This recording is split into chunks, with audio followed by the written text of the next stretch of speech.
chase Liaki with the blue futon, and out of the movie theater world, we have a movie called Panama.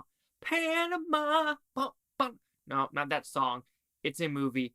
Should you go to Panama to watch this movie? Let's find out.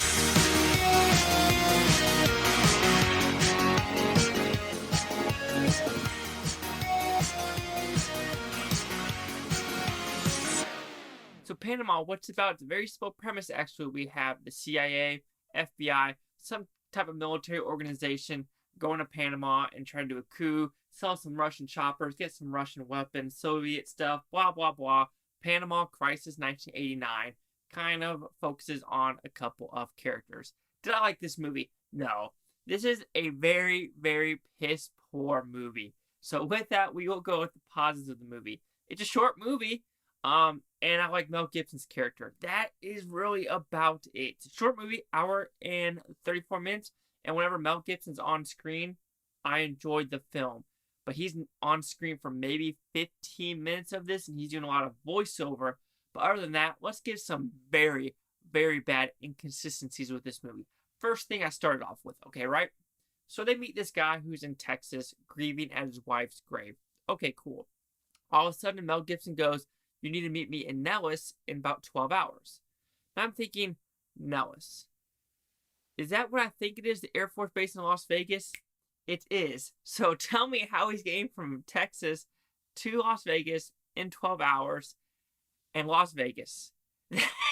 Nellis Air Force Base, my guy. You're in the middle of the fucking desert. Why is there random trees everywhere? Why is the 25-mile-an-hour speed limit sign you're going past in a completely different language? You didn't even film this in the United States of America, yet you want me to say that this is Nellis Air Force Base. Laughable uniforms, laughable gate guards, this laughable environment to think you're in the middle of the desert. You're going to have palm trees and sand. You're not going to have these oak trees and just skyscrapers everywhere. Just look at where Nellis is at. It's the middle of the desert. Area 51. Think about that. Area 1 is one part of the base. Area 2, and it goes to 51. So it is straight up desert. Laughable, laughable, laughable. And this movie was just so slow. And the reason I say that, it's one of the directors of Crank, Crank 2, Ghost Rider 2. Even though you might not like those movies, but Crank is a fast-paced movie. Boom, boom, you're getting punched for that whole hour and a half. Just punch, punch, punch, punch, punch. Here, it is so slow. And the reason I say that is there's a dirt bike scene, right? They are maybe in second gear the whole time. They are not going fast. It is pathetic. The slow motion shots and then like the GoPro cameras, you know they're maybe in second gear, just like, okay, don't fall. And you're just like, this is slow. And the dirt bike scene is a ridiculously long time. And think about a ridiculously long time, the opening credits of the executive producers. There is maybe 30 plus executive producers for this movie. I was shocked to get transfer. And I was like, holy shit, how many executive producers are on this show? Even my movie that I'm producing, Chris Duckman's one, has only 22 executive producers. And this one has a lot more. And you're just like, huh. It's very interesting on that level. But man, the story is just inconsistent. The acting, inconsistent. Directing, inconsistent. It just felt so cheap. Casino scene, cheap. The sex scenes, cheap. Nellis, it ain't Nellis Air Force Base. Just everything just felt so cheap and just so blah. I was so disappointed in this movie, guys. I was expecting some type of action. I mean, it's the guy that directed Crank. They should know how to do balls to the wall action. Yes, you're trying to do a political thriller, but man, there's nothing political thrilling about this movie at all.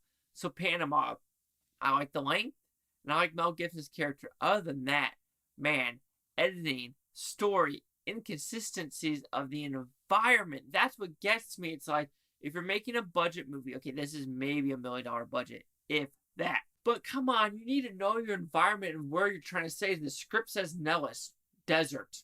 Do a quick Google Map search. It's not that hard. So Panama will receive a 0.5 out of 5 of Futon. It goes at 10%. Disappointed, man. And this is more where it's like, you can't get mad because you're like, it's just a constant of like you're not, I mean, like I said, it ain't woke, but my God, you're just like, really? Really? So let's see the critic news scores gave this one. So critics 8% with 13 of them. Audience score 16% with fewer than 50. No critics consensus. Yeah. Thinking about this movie is making me yawn. So 8, 10, 16. Chase Young with the Boo Futon. Like, comment, subscribe. Let me know what you think about Futopia. You Bootonians. Thanks for watching. Have a great day. And you're wondering, is there a movie in there that could have been good? No. No, not even close. I'm sorry.